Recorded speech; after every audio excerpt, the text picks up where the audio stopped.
Hello, everyone, and welcome to another one of these incredible conversations that we're having on this YouTube channel. I'm trying my best to bring on people to help us understand the complexities of these topics. And I really hope that you've been enjoying our previous conversations. And today we're going to have another very, very interesting one. So I would like to introduce you to Selena Bartlett. I've actually featured on her podcast previously, and we had such an interesting conversation about my work initially, but actually towards the end of that podcast, we got into some of her work, which just was so fascinating to me. I thought we must have another conversation. So Selena, thank you for accepting the invite to come onto the YouTube channel. Oh, thank you for having me. Looking forward to it. Brilliant. And could you start by just briefly introducing yourself and your work, please? Yeah. So I'm a professor of neuroscience and neuroplasticity. And I actually started to learn about the brain in 1989. I was a pharmacist at the time, and my sister got a mental illness. And she ended up in a lockup ward with an overdose of haloperidol, and she was only 21. Wow. And I was in there with my mother in and out because it was a mixed ward. It was very traumatic, padded cells. And this is in Brisbane, where I live in Australia. And it's only 1989. And I was a pharmacist doing an honours thesis in something like pharmacy practice, looking at why people buy cough and cold medications. And then it kind of seemed stupid doing that. So then I was sitting there, and my sister was like a piece of cardboard actually at that time. And the doctors were looking at me, and in my back of my mind, I'm like, we really don't understand how the brain works, do we? Because there's no way you would treat someone that had these minor symptoms in this way. And so I went back and did my PhD in neuropharmacology. And then I started my journey in 89 to become a neuroscientist. And I've been studying the brain ever since, and all around the world. ANU, did my postdoc. I ended up running a lab at University of California, San Francisco for 12 years.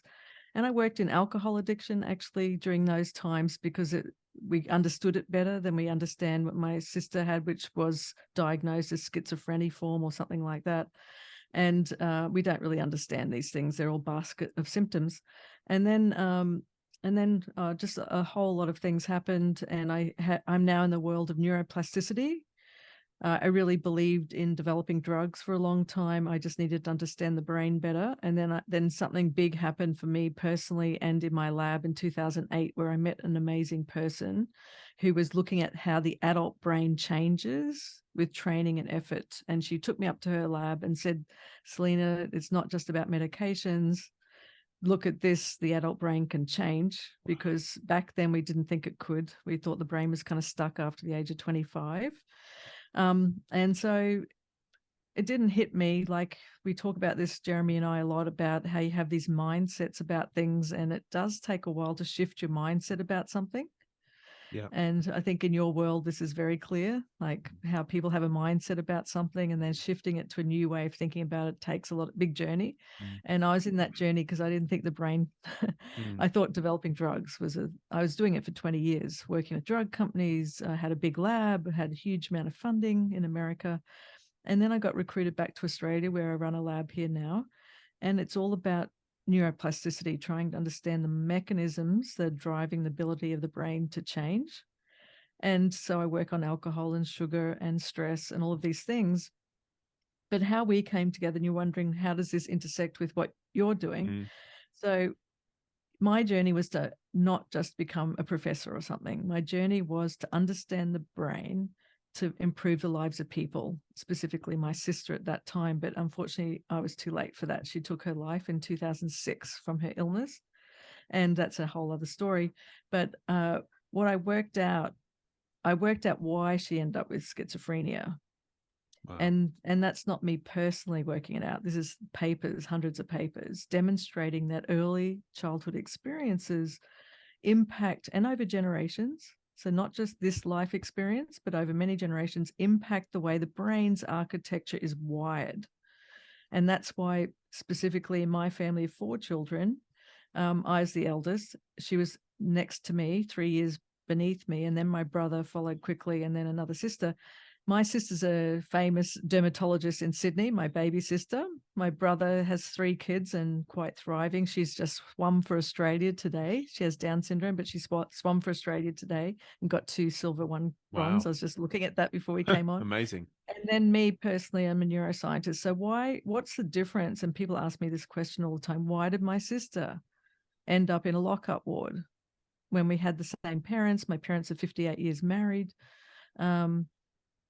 We grew up in a small country town. You know, these questions I know you get asked a lot too. And so I kind of understand that now. I really understand it. And I understand why people end up with different situations later in life that aren't detected until post 18 or 25 or something like that, where we start to express these things that got impacted to our brain much younger. Okay, so that's a fascinating story, by the way. Really interesting. And so it's so interesting what you talk about, how you and your siblings, your sister went down one road and the rest of her brothers and sisters seem to go down a slightly different road. And we're saying, why was that? And what, in summary, what you're saying is it's the significant events that happen in your childhood that are going to drive you down a road, but you may not show them until your later years. Absolutely. She was 21. So, but she was showing signs, but they're so minor, you'd put them down to clumsiness, the naughty one, I can go over all the words that people use. This is a very standard statements in families that you'll find if you do interviews deeply.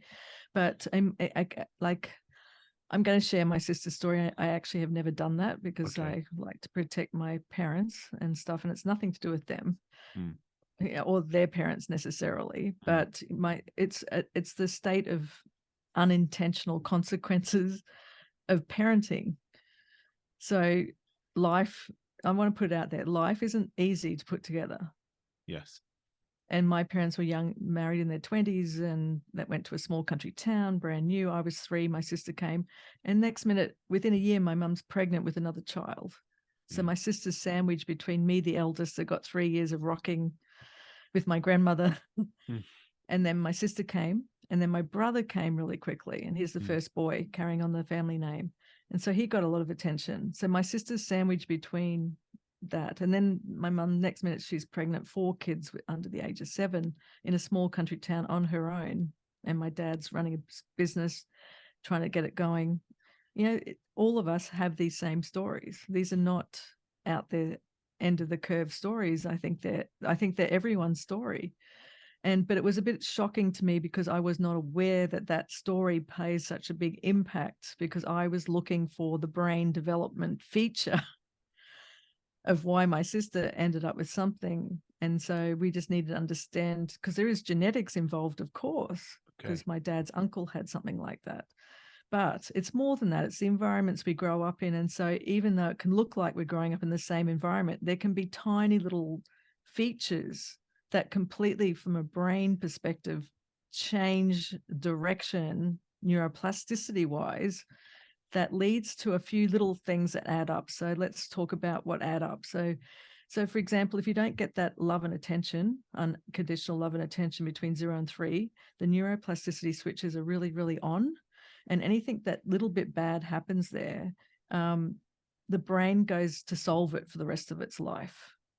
Wow. And what I mean by that is, and this is kind of well-known feature of brain development, child brain development, and it's in the womb too. It's not just when you're born. And so then for my sister, I just use her story because she would want you to have this story, Jeremy, for your audience, because that would make her really happy. Even though she's not with us, I just know she'd be proud of me for doing this. And, you know, she ended up in a situation where she was the clumsy one, and labeled that in a way. And then it goes to the next thing where she might get in trouble at school. And then one of the nuns that was in the small school that we were at, Catholic school, locked her up in a room when she was in grade 3 on her own, and she wet her pants. And these are very traumatic things, actually, when you look back in retrospect, but at the time they're ignored because they don't seem like they're big deals, if you know what I mean. And this is why our stories align so well together, and why I understand what you're going through or went through and what other people on the platforms are going through, I really understand it deeply. And so that's just that's just two little things, and I can keep going down that track, but there'll just be a lot. So in terms of the science, what we really well know through hundreds of papers now around the world, that's my sister's personal story, but we know that many mental health illnesses and disorders and other things are driven by, whether you want to call it anxiety, depression, addiction, obesity, you name it, are driven by the number of these early life experiences, good and bad, that you have. And you think of it as a mathematical equation where you might get a few bad ones, but then you've got about 10 good ones to back it up. So the bad ones don't drive you to where my sister was, for example. And then you maybe have some good genetics to support you too through those bad experiences. So it's like a cocktail. So it's not enough to say, oh, I've had all these things happen, therefore I have this. No, it's a complex cocktail, and it's over many generations.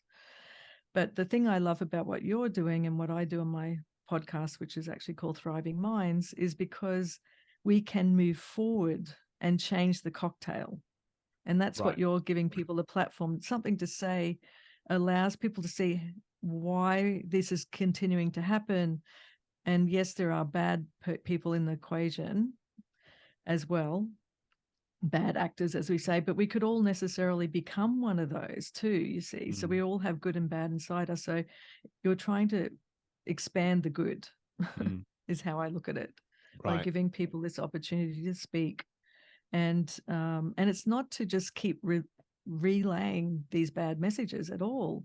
It's just that I know, as I experience myself with mental illness in the family and in my work, that if we don't speak up, these family secrets remain, and they continue through many generations forward and backwards.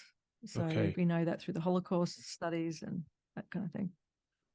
So I really feel like what you've just spoken about is a message of hope, because even for anybody that's listening that feels that they have their cocktail of experiences in their childhood was mostly horrific and bad experiences, and that is the card that they may have unfortunately been dealt with, what you're saying is that actually we can continue mixing that cocktail even in our adult years and continually start to change the way that cocktail is constructed. It's not like everything that happens to you before 18 and then your life is set. You're talking about the brain being absolutely ever evolving. Yeah, the brain is ever evolving. I just want to talk about that for a moment, because I do feel we're thinking that everything that happens before you're 18 and then your life is set in that way. So you're saying that it's been largely proven that actually you're continually learning and continually changing and evolving in your adult years. Absolutely. And that's why I create my podcasts. That's why I focus on neuroplasticity. And the opposite is true too. If you tend to stay in it and stay focused around it without doing these other things to shake up the cocktail, then the brain will keep you there too. And you'll pass it on to your children for 6 or 7 generations as well. So when we're mixing up this cocktail, I saw a wonderful book cover today come in my feed saying, if life gives you lemons, so start drinking coconut milk. Okay. As in not making up lemonade. Yeah. Completely switch up the cocktail. Right. And the brain will really take you there if you choose. It's not easy as just pouring yourself a coconut milk. In some ways it is, but it's not. But I thought that was brilliant, because that describes exactly what we mean about how do you mix up. So Selena, all very well for you. How do you mix up this cocktail, right? And there's so many things we can do now. But the first step, and I just did this amazing podcast with a woman, and I'd love to talk to you about this. Yes. Is she has changed everything, and she couldn't get out of bed and had really severe PTSD from being a hostage negotiator and on the front lines of the police force and seeing all sorts of terrible traumas. Then one day she just couldn't get out of bed. Her brain gave in. But she talks about what she did to mix up the cocktail. And one of them was standing on one leg with her eyes closed. And I worked with her psychiatrist to talk about why this works. And I think this is going to be very, really great for your audience to hear about some of that work. But yes, it's all about, it's not to dismiss what people have been through at all. I would never dismiss what you've been through, what any of us have been through, because that doesn't serve anyone, because without feeling it, you can't heal it. Without speaking up about it, we can't change it.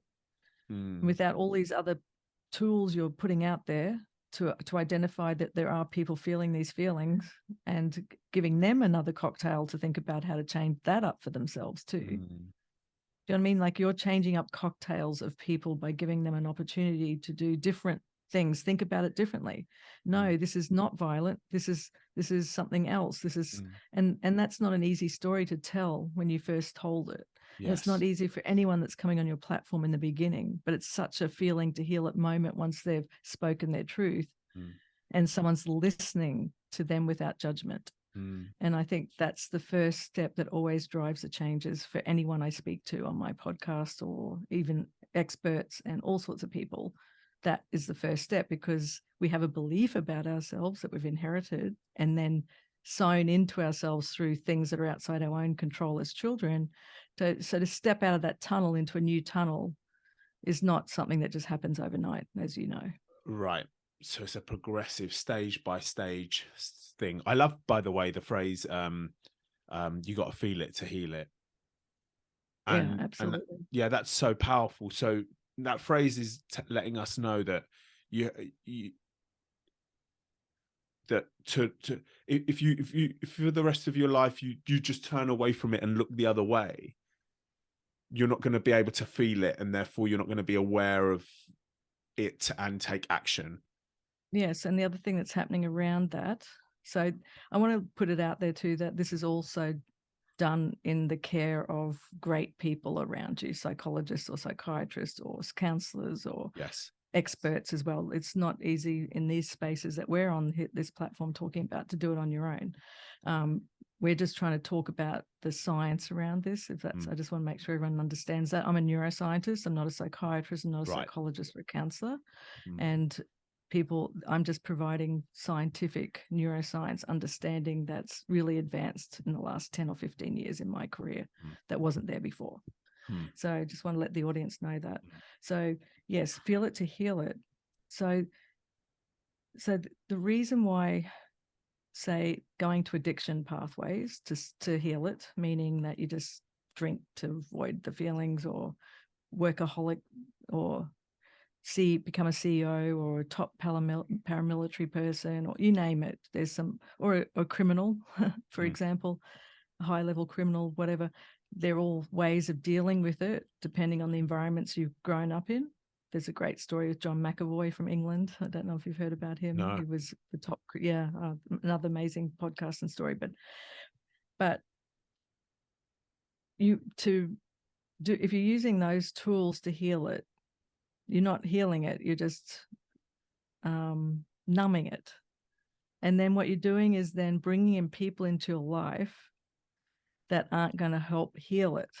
They're going to actually keep it there. So then if you do go on to have family, you're going to pass those behaviors you've learnt for coping with really traumatic feelings downwards, because you're going to attract the wrong people into your life that aren't going to be good for you. You're going to keep repeating the cycles.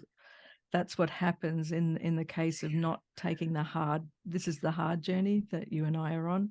Right. I call it path A, the path of the most resistance. Okay. The path of the least resistance is addiction and all of those things, because the brain just drives you to do that because it doesn't like what it's got inside. So it gives you these great strategies: drinking, smoking, gambling, exercising for some. It goes on and on. There's a list of pages long of how people deal with their trauma, because we're all traumatized at some level. It's just the spectrum is much greater for some than others, is how I look at it. Okay. It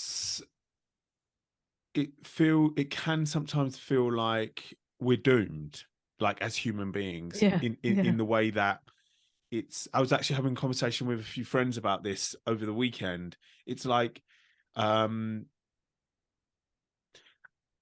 as a parent bringing young children up, they may be listening to this and be like, well, we can't not traumatize. Like, how do we avoid traumatizing our child? What am I trying to say here? I'm trying to say it's like, is the role of bringing up children, raising children, all about reducing the amount of trauma you're passing down, because it's impossible to Mhm. not traumatize that child? Yeah, It starts to feel absolutely. very like doom and gloom in that way. Yeah, but it's not at all. It's the opposite. It's like learning not to smoke anymore because you get lung cancer.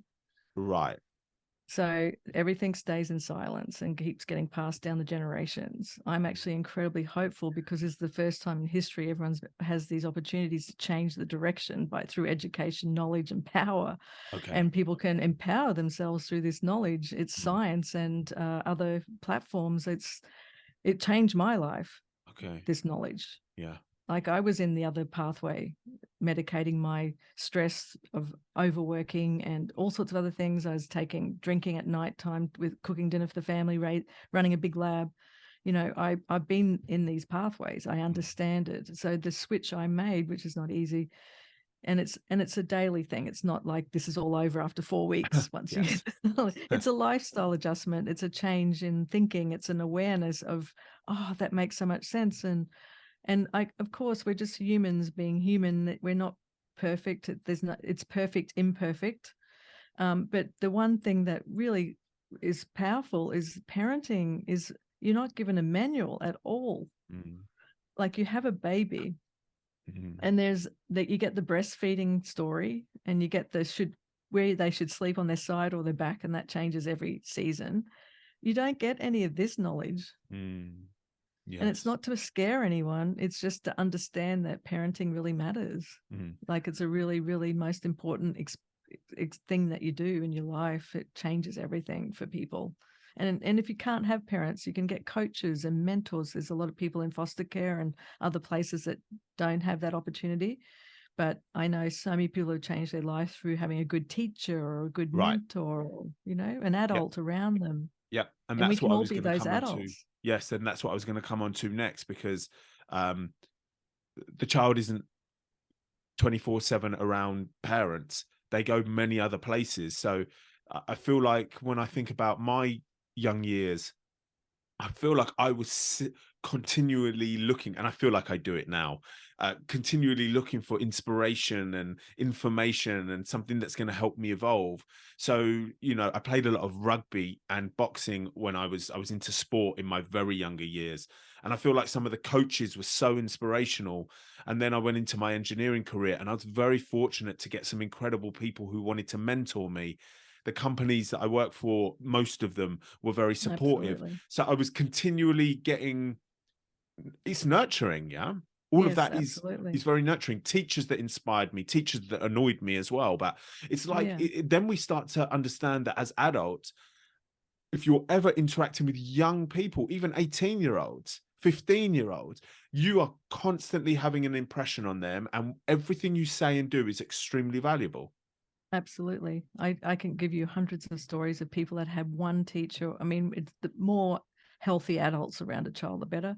But there's many stories of one or two that say they're in a single household in a really difficult situation, and then they described getting good at sport and then getting a teacher to find a charity that funded their scholarship to get their Mm, uniform to play sport.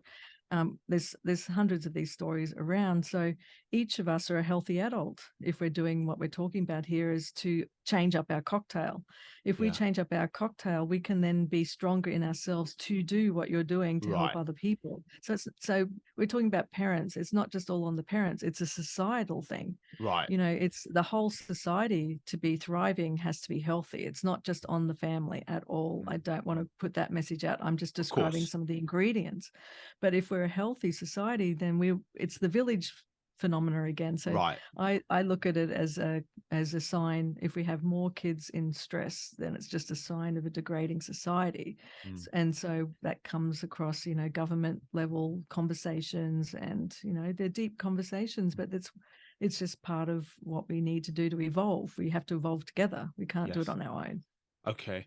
And with the brain, and like, because you've been in this field for so long, you would have seen how the conversation around it has evolved. Yes, big time. Yeah.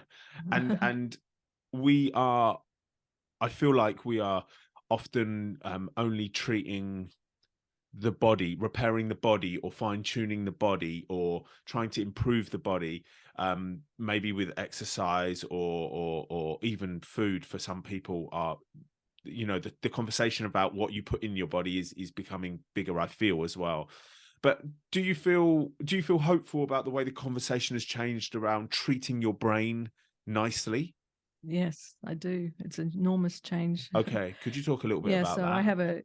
I have a column in the Body Soul magazine, which is a pullout in the Sunday Mail in Oh, Australia, where brilliant. I get to write a monthly column, and I said I'd only do it if they called it brain health. Brilliant. And so it's these thriving messages of, this is what's going on. Just try this one thing, do it for the next month, and just see how you feel. And empowering people to empower themselves through Mm, the knowledge and mm, education about how the brain works and where it's coming from, why it's doing what it's doing, rather than just keeping to operate in a vacuum of all sorts of cocktails driving our behavior that we won't even be aware of, to be honest, right. because the way the brain's been formed over millions of years. So it's Mm, not even about your family, it goes back over a really long period of time. And with knowledge and education, like everything, things start to shift and change. And I really believe in people's human capacity for evolution, because mm, we're driven to evolve at some level through our genes. right. So so that's why I'm more than hopeful. I actually don't like the word hope. I like the word action. So these things I write are actionable items that anyone can try tomorrow or the next day, just to see that they have some of this power inside them. Mm, So one of the things about and this conversation here, so one of the things why these memories of something that really was traumatic in your childhood, why does it get so deeply wired into the brain? There's some new evolving research around the cerebellum, which is underneath the back of your brain, okay. which we used to think is just for managing movement. But there's some evidence coming out suggesting that something that's really traumatic gets wired into that part of the brain, but doesn't have any timestamp, Okay. meaning that it feels like it's happening to you right now, Mm, even if it was happening to you 15 years ago. mm, Because there's some things in your memories you can think about it and you'll think, oh, that happened when I was 5. You have a timestamp for it. right. But really heavily contextual traumatic memories don't have a timestamp. Mm, And that's wow. what post-traumatic stress disorder is. It's the intrusive thinking thoughts always there and present as if they were happening now or last week, not 15 years ago or 20 years ago, or some people 50 years ago. Mm, They can feel real. yes. And so that's because there's a part of the brain that seems to be not putting a timestamp around those memories. Okay. And so this psychiatrist in Australia has come up with some exercises, and I've interviewed 2 people in my podcast about these exercises where they're standing on one leg with their eyes closed or learning to juggle balls, and it's starting to change a pathway in their brain that allows them to timestamp these memories and Mm, start to push them back. okay. Okay. So with this time stamping thing and feeling and some of the memories, you can actually feel like they're it's almost like they're happening again right now.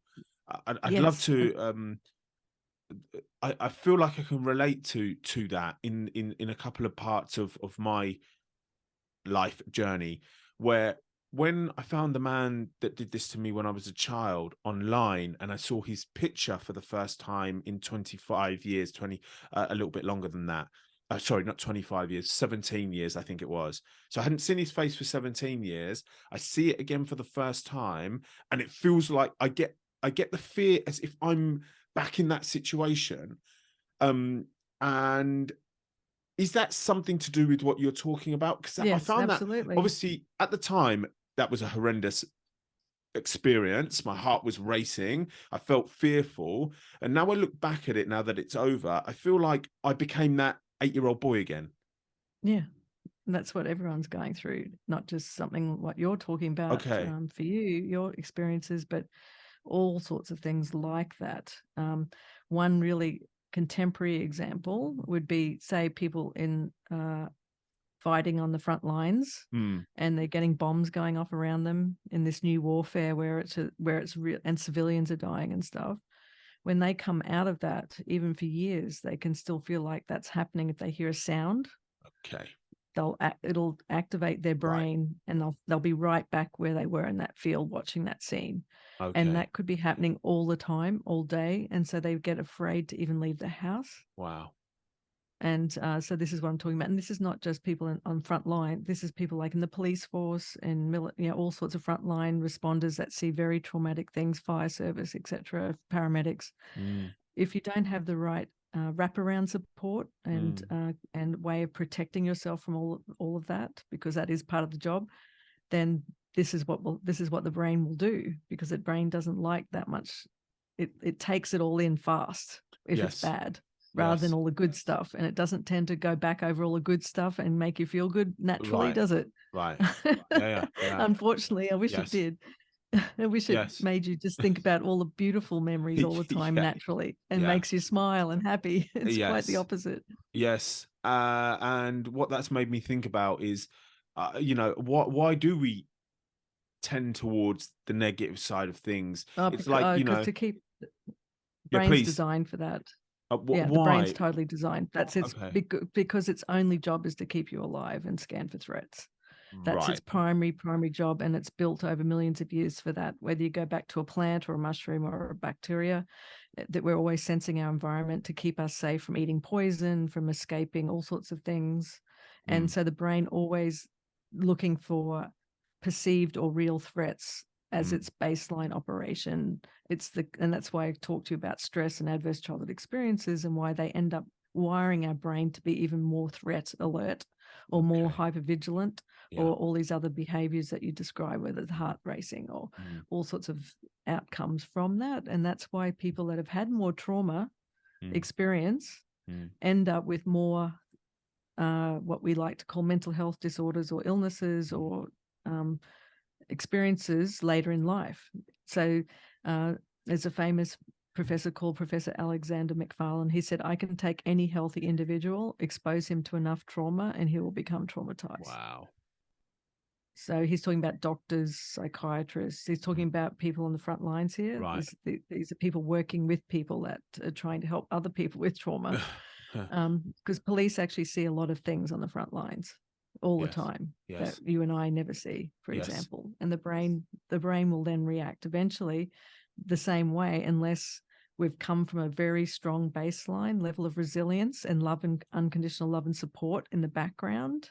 And we have a lot of socially good connections, and we're not medicating it with alcohol and other things to numb those intrusive thoughts or feelings. So if we're doing healthy things, like we're eating well, we're exercising, we've got good family life, we've got the money under control, the family's being fed, or we're being fed, those baseline foundations, at Maslow's hierarchy of needs, then you can handle more trauma than someone that doesn't have all those needs being met. Okay. So it's like like it adds up. It's over time. Okay. And if for the people that are listening that feel like there's no way out of their discomfort, the pain that they're experiencing, the flashbacks that they experience, all of those things, there is a way to improve their situation. Absolutely. And their brain is one of the big factors that is driving this discomfort, pain, flashbacks, etc. And there are ways and methods to start improving your cocktail. Yeah, absolutely. And the awareness is the first bit of that idea that we are all cocktails, that you're not alone. Each of us have a cocktail going on. You're not, yours might be a bit more mixed up in some ways, if you like to call it. Different types of spirits went in compared to straight gin and tonic. For example. Yeah, I like probably shouldn't analogy. be using alcohol examples. I like that's ironic, but I like this analogy. I feel it's a very relatable.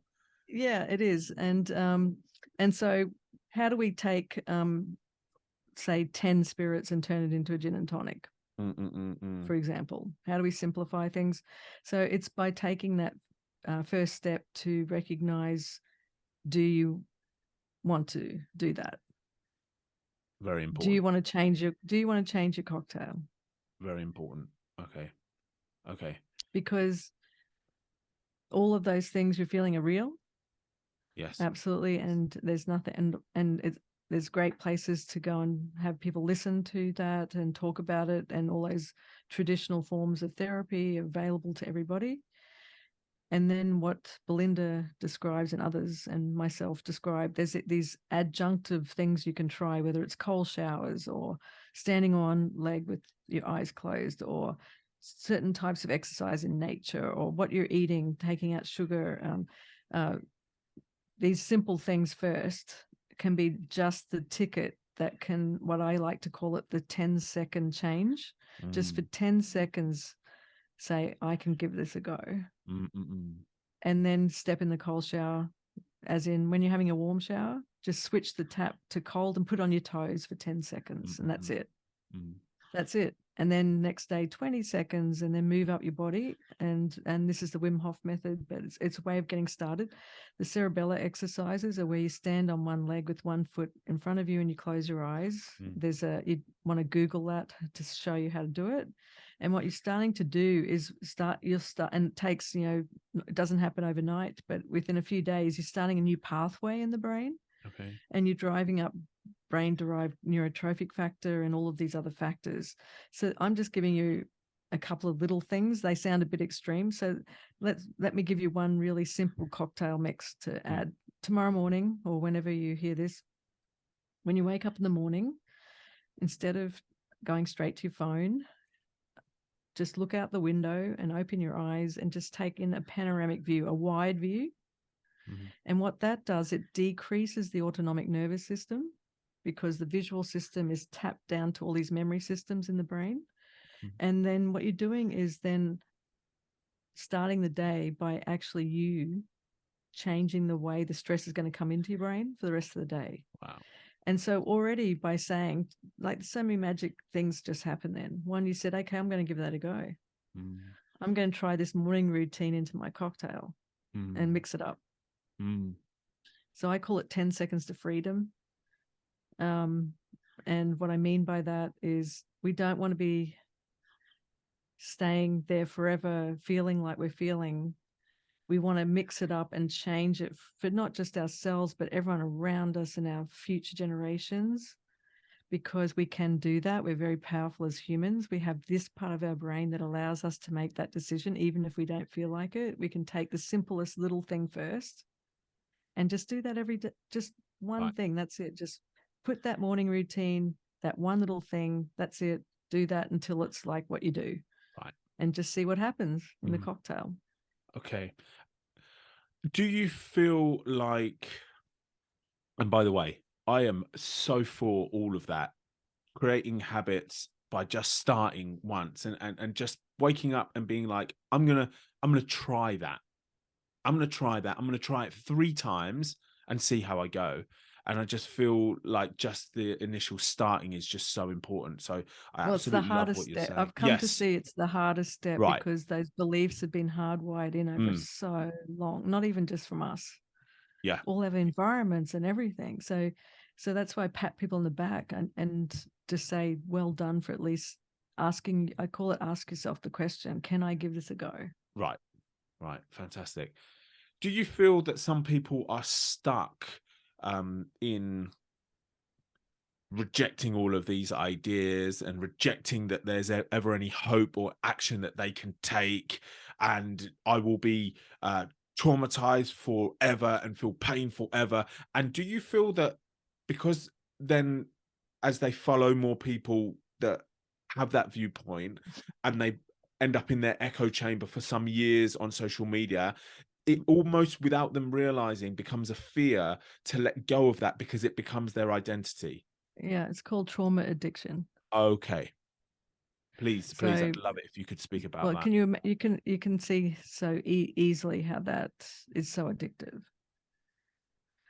Okay. Because what do we say? The brain loves negative more than positive. Right. So it gets really stuck there. Wow. So if what we're suggesting, you and I, whether it's speaking up or whether it's just saying yes to the morning routine or just saying yes to mixing up the cocktail, whatever the little thing that in your mind you will try. If that was really easy, the whole world would be doing it. Yes. It's much easier to stay in the story. Oh my goodness. It's just the brain doesn't like to use up too much. Sounds awful, but the brain likes to minimize its energy levels. Of course. Because the brain needs a lot of blood and oxygen flow to be healthy, happy, and strong. And so when you stay there and not make those significant moves, then you're minimizing energy. Wow. And so when I say the cold shower or the breathing, the standing on one leg, you're actually changing blood flow to your brain too. You're doing a whole lot of stuff. It's not trite. It's really significant changes. But the biggest change you just made, really honestly, to move out of that tunnel of belief is actually saying yes to trying it. That in itself, and that's why I love these podcasts, and that's why I'm so hopeful with all these platforms, because I know that people, what you said, are true. I've heard that back to me many times in my radio interviews and other things where people go, oh, I believe the radio interviewer. That's garbage. I'm not going to try it. I like my sugar. But then something, and this is me too. I was like this. I really believed in developing drugs was going to find the thing I needed to find to fix mental illness for 20 years. So for me to shift out of that into neuroplasticity and change my lab, my life, my understanding I'd say took me 3 years. But the seed got planted. So these platforms and tools you're developing, you may not get an instant change, but you'll get these little, what I call seeds spreading, and they might take 3 years to grow somewhere. But that's the beauty of giving back and being kind, is that you don't know where they're going to spring and how. And to put out positive messages, it takes much more work, because the negative ones, especially on social media, get more extended and spread at a much faster rate, just because of the brain. That's the brain, and news cycles and everything. Okay, so now I'm understanding a little bit more now after hearing you speak about why we are so drawn. And sorry, if the brain is wired in that way, then we're also going to be drawn to that negative. Media. Let's talk about media. The news is 99% negative. It's there's never really great stories on there. And like you say, social media posts, the successful ones that get spread are the negative ones. I feel very frustrated about this. I feel very frustrated that we have a brain that is wired in that way. I know that obviously once upon a time that was how it had to be for us to survive. And if it wasn't like that, we wouldn't be here today. But it's very frustrating. Well, the tech companies worked that out way faster than us. Yeah. No, they did that. Have you seen the Social Dilemma documentary? No, I haven't watched it. It's all about that. Yeah. Wow. And that's what their kids don't watch. They don't have phones. Yes, I saw a clip about the people who have made, or who the CEOs of these companies, they don't let their children be on their own platform. Yeah. That's terrible, isn't it? Yes, it speaks volumes. Yeah. But okay, but I want people to feel really thrilled by these opportunities to apply neuroplasticity to empower their lives and to relieve the suffering for the generations to come. Suffering is part of living and evolving. We're all suffering in some way, because putting a life together is not straightforward, is it? Because you've got to earn money, you've got to find somewhere to live, you've got to look after your family. There's a whole lot of natural stresses to living, but you don't need to be reliving all of the suffering of your ancestors. Okay. Yeah. As well. Okay, so something that I would love to hear your views on is, how early do we need to intervene into a human being's life with traumatic experiences that they had as a child? For example, my abuse finished at 10. I didn't say anything until I was 27. People ask me, what do you think would have helped you say something earlier? And actually, my answer to that currently is, I think I said something at the right time for me. And if somebody had intervened and kind of pushed me into speaking out when I was 21, that possibly would have been too early for me. So should we allow people to evolve at their own rate, or should we get involved? Should we be getting involved in children at school, trying to get them to express what anything that's happened or happening to them? Could you talk a little bit about this? Yes, well, I think it shouldn't be happening at all. And so I think that's a societal level educational platform, just like all of us were smoking in the 80s, and then we had a campaign to show mostly it causes lung cancer. Right. I put it at that level. Okay. So I don't put it down on the individual, because it's, in my opinion, there is no good time to intervene, because the intervention should happen at a much higher level. We've got to Okay. protect children. And Yes. I think what you're doing through education, changing the conversation, you've taught me a lot about things I didn't understand about Amazing. it. I kind of had in my mind, because I've studied early life Mm. experiences and adversity but from a neuroscience perspective, I also was in that category of not really understanding until you explained how it can be a good feeling for children. And that makes so much sense to me now. Mm. And why it keeps getting perpetrated, why it remains in silence. That makes Mm. so much sense. And I didn't get that because I don't have that lived experience. So I think it's this education. It's just like what I'm trying to educate people about the cocktail and how to mix it up and change it. And you have that power. You have the power in that. You've got the shaker. Yeah. You've Brilliant. got the Love shaker, it. and you can really change it up. And yes, all these things that are happening and are terrible to children, and it breaks my heart because I work in child protection, youth justice, with police, trying to change these conversations to all the adults. I call it the contact points. So we've got to educate the adults. Mm. Mm. It's not about the kids having to speak up. It's about the adults understanding Right. that this could be happening, and finding signs in your children and our children, our society are our children. Mm. A healthy society looks out like a village for all the children. Wow. Children are children. They're just Wow. mirroring adults. They Wow. don't have the capacity to speak out, to be really Yeah. frank. And I It's understand what you're saying. It wouldn't have mm. been nice for you, but that's because you put your life together. You Mm, mm, managed to mm, apply your anger to mm. career, and Yes. that turned out to be okay because society's values Right. successful careers. But just say you went the other way and end up in prison Mm. with the drug lords, because they're also targeting vulnerable children, by the Mm. way, all the time, Mm. to get them into drugs, to sell the drugs, to get them, and they're not taking the drugs, but they know those kids are very vulnerable. Mm, mm, So mm. in child protection, where I've worked, 10 kids I know of, all of them had been sexually abused, some of them 28 times before the age of 10. Wow. And some 6-year-olds and stuff like that. This is in foster care Yeah. and things like that, where they have no protectors at all, Yes. really, except the Yeah. system. Yeah. But the system only has so much capability of Yes. protecting children. So I look at it a high level way, and I can't answer the question because I don't think kids have that capacity to do that, because they trust what adults are telling them. Right. And they get heavily brainwashed because their brain's so plastic under the age of 10 to believe an adult to keep it a secret. Mm. And they'll believe whatever they're told Yes. by people that they trust that are Right. older than them. It could be 14 or could be 17. I mean, we've all been in that situation. Mm. So it's really about educating adults. I really believe that, changing the Yes. conversation and Yes. doing what you're doing.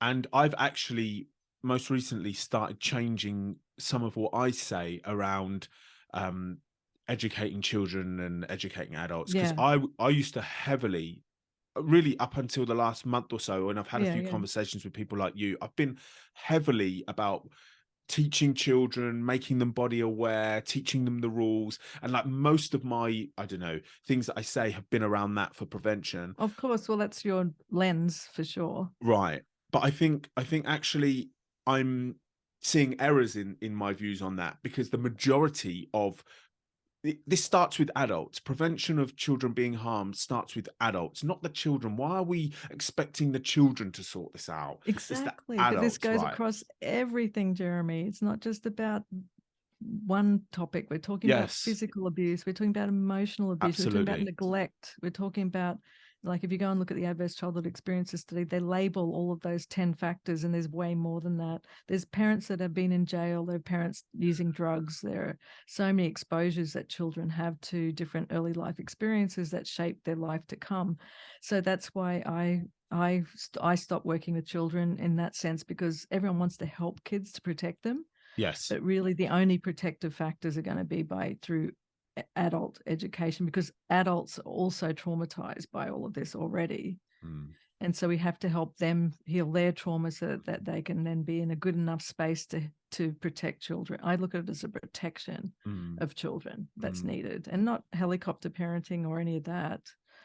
More about understanding what can affect kids for many generations to come. Okay. There's some things that are just not okay. Yes. Yes. Yeah.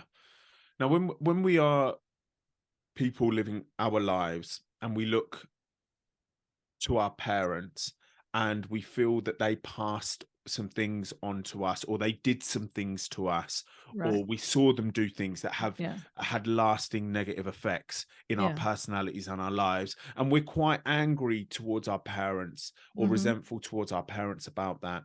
Could we relieve some of that anger by understanding that actually they had parents as well, and they had parents, and these things have been learned and passed on from time to time? So maybe we could start thinking about our not putting all that anger into our parents, because to understand that they were once children with parents, and yeah, I feel And they like that didn't could have this. ease some of the Yes, and that, pain. yeah, that's what eased mine, because I Okay, went through that a bit too, like okay, we all do. And then one day it's just like, oh, but they had it way worse than I did, right, like way worse, right, both sides. And right. they came from like one, and I just recently had my DNA sequenced and discovered I actually came from one side of my family. I'm completely Scottish, and we were the Fraser clan from Culloden. And we came Fascinating, out with one guy, Alexander Fraser from Scotland. So I have those genes as well, going back fascinating, hundreds of years. And you know what that was like? That was incredibly violent. They didn't fascinating. have any germ theory. People were hung up in the courts, for stealing bread. It was highly violent back then Wow, because they were surviving, right? So wow. if you go back and get I call it taking the wide lens perspective. And this Okay. is the thing that allows us to get that cocktail shaker and really shake it up. And it Mm, also allows us to start the compassionate inquiry around our lives mm. and think, yes, that did happen to me. And it doesn't mean that it's okay, but it probably also happened to them, maybe Right. not the same thing, but differently. And that's why when I take my cocktail shaker and I'm going to draw a line in the sand and say, for the next set of ancestors different, I'm making a difference here. Love And it's a it. whole line, and you're taking a whole line forward, but you're also helping the line before you, Absolutely aren't love you? it. Because by you giving that forgiveness and not instant forgiveness, it's Mm, righteous mm, anger, but mm, putting the righteous anger in a place that's really powerful for you, mm. because anger doesn't go anywhere. It sends people away from you, whereas this knowledge and understanding and empowering yourself first, heal yourself first, and, Mm. taking that righteous anger and throwing it into your cocktail shaker for yourself Yeah. first. As you heal yourself, you get stronger, and that's what radiates out to children around you. So then you've got more power to protect others, because if you're Incredible. angry and upset, you can't help anybody. Incredible. You can't help anybody. You can't protect any other children. You can't have your children be healthy, because that's going to go down to them too. Yeah. And so there's a whole lot of confluence of factors that come by this knowledge and understanding that science has brought to the table, Mm, because we mm, didn't know this until only 15 years ago, mm, Jeremy, because we mm, only just started sequencing the whole genome to know mm, where we came from. We mm. only just started to be able to see inside the human living brain. And I didn't have that technique until 2000s. Yes. Yes. So that's all new. So it's no one's fault. It's no one's fault. Mm, We just have more knowledge now, and mm. we learnt to fly, but the previous generations didn't fly, Yeah. and they were stuck in boats that were Yeah. wooden, and so Yeah. each. That's why I say to you that yes, you can look really. This looks doomy and gloomy and sad and blamey and anger. Yes, that's in a bubble. But there's this other bubble over here through knowledge, power, understanding, neuroplasticity, people's amazing strength and resilience, Mm, because we've evolved and we're here today over mm, millions of years, aren't mm, we? mm, We're mm. alive, Yeah. and Yeah. we've survived all of that. Yeah. We're actually incredibly Yeah. strong Yeah. people.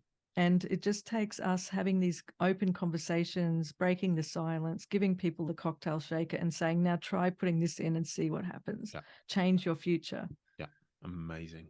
Okay. Okay, Selena, that was incredible. Absolutely incredible. I've taken so much from this conversation, and I really feel like lots of people that are listening will also. For anybody that wants to find your work, please, can you let them know how they can find you? Well, you can listen to Jeremy and me on on Thriving Minds podcast. And you can find all my blogs and work at www.prof, Prof, SelenaBartlett.com, SELENA, Bartlett, BARTLETT.com. So all my work is there, and all the resources and other things that I do. I'm also a scientist. I've written 100+ scientific papers, and it's in the space of addiction. So I'd like to let everyone know that to summarize, addiction is simply medication for stress and trauma. And that's a great way to know if you're stressed, is by looking at what you eat and drink. That's just a great tool, because sometimes we're not even aware that we're stressed, and that's a great way to get started too. Brilliant. So please go check out Selena's work. I'm going to put all the links in the description below. Thank you so much for your time, and I've really enjoyed that conversation. Thank you for doing what you're doing. I really, really appreciate it. And everyone around you does as well. Thank you. Thank you. It's not easy to do, but it's really worthwhile. Yeah, and I appreciate that, because sometimes I feel like sitting here, it can feel like things aren't going somewhere, or, you know, it's the content's not helping as much as I'd like it to. So to hear you say that, and I know you've been following for some time, is absolutely fantastic. Well, so I want to say something. Wim Hof is 30 years of overnight success. Yeah. And I say this to my partner too, my husband, who has his own podcast. He works in higher education, and I always say it's always 3, 7, or 8 years overnight success. You only see people's success. You don't see the decades that came before that. Yes. Thank you so much, Selena. Thank you. You're welcome.